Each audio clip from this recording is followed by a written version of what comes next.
right, guys, thanks so much. Yeah, he's a best-selling author. He has his own podcast, a great podcast called Breaking Banks, and he's also the founder of a company called Moven in the fintech space. Brett King is joining us on the show today for the first time. He's a very busy guy. We're fortunate to have him, so let's not keep him waiting and bring him on, guys, whenever we can. And we'll jump right into an interesting conversation here. It's good to speak with you. Good to have you on the show, Brett. Lots to cover here. You're, as I said, a busy guy. So let's jump right into Moven to start things off. This is an interesting concept in the financial space, in the fintech space. Tell everyone a little bit about yourself, just as an introduction quickly first, and let's jump right into Moven.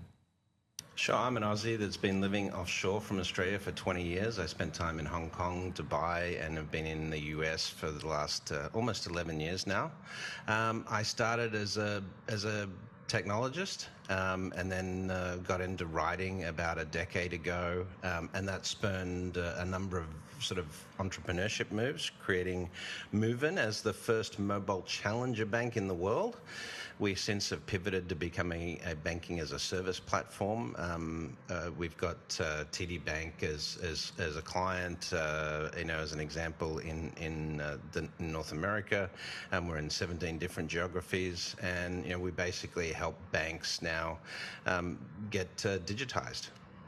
It's a great app. First of all, I've tested it out. I had a look at it over the weekend. It's very well put together, very interesting concept for Moven. A self-proclaimed futurist. Tell us what that means. Well, I guess in terms of being a futurist, it's really looking at how the future is going to change the world around us, how we're going to live with technology, how it's going to change sort of the socio-political, economic constructs that we're used to, particularly the emergence of artificial intelligence. All of that requires you to both be able to look at the trends and look at how things are likely to change, but more importantly, look at history and see how human behavior, has sort of set a pattern of how we adapt to these changes in the real world. And Brett, are we seeing, this pandemic, hopefully, anyways, is coming to an end? Are we seeing a change? Let's focus on the banking sector here a little bit. How does this pandemic and the result of what is to come in the new quote-unquote normal going to change because of what has happened? And is there going to be, more room and more space for apps like Moven and more of an online presence for banking? Well, there's two major trends that are affecting the banking and financial services industry more broadly. The first is the shift in terms of distribution, so moving from physical distribution systems to digital distribution systems.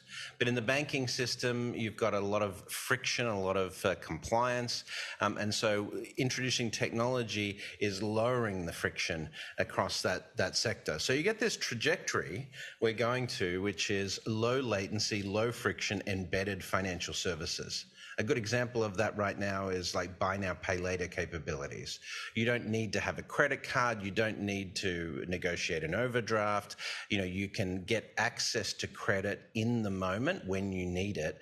And that's sort of a good proxy for the type of shift we're likely to see.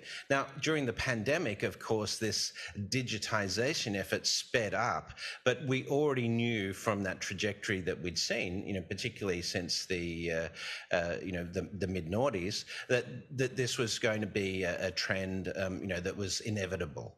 Adoption of mobile, all of those things, tie into this. But ultimately, that path to digitization is, what we're seeing globally in every industry. So you hear the term DeFi almost on a daily basis these days, tied to the cryptocurrency markets.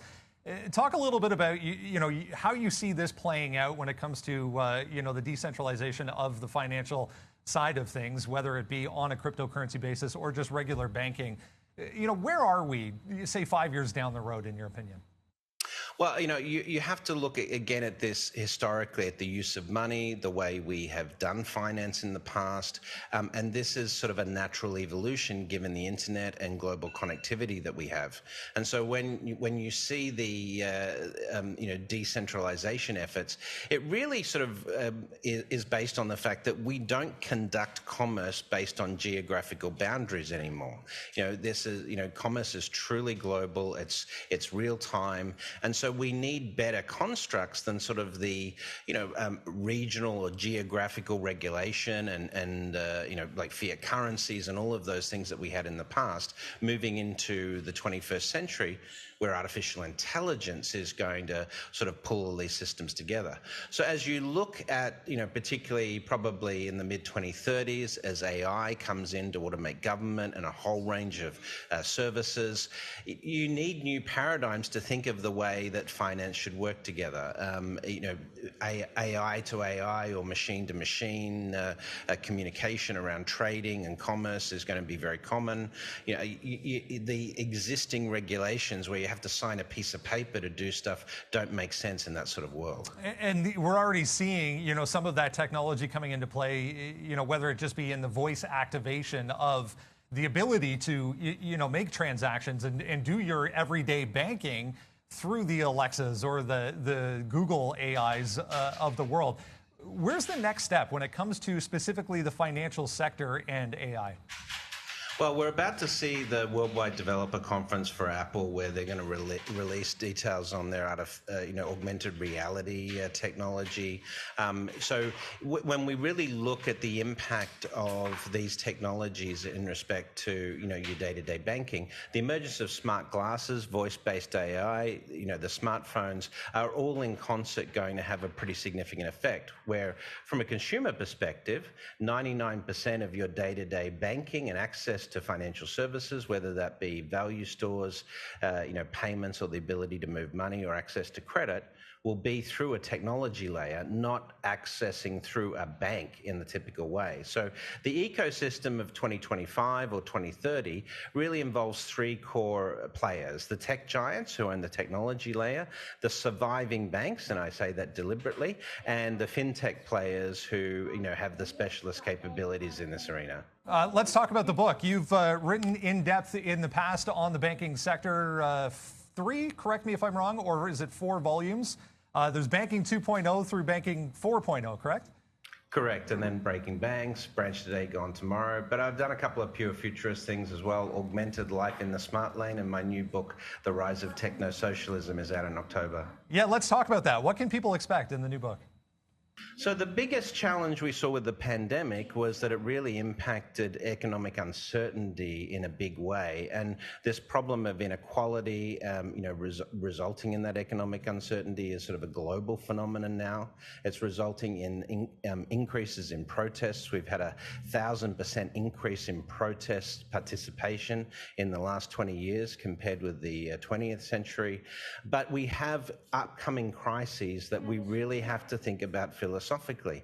So it's, more pandemics potentially from like glacial melt and release of primordial viruses. We have AI and its impact on employment, and of course climate change. And so this really requires us to think very differently about the organizing principles of the market, the organizing principles of society, how we govern.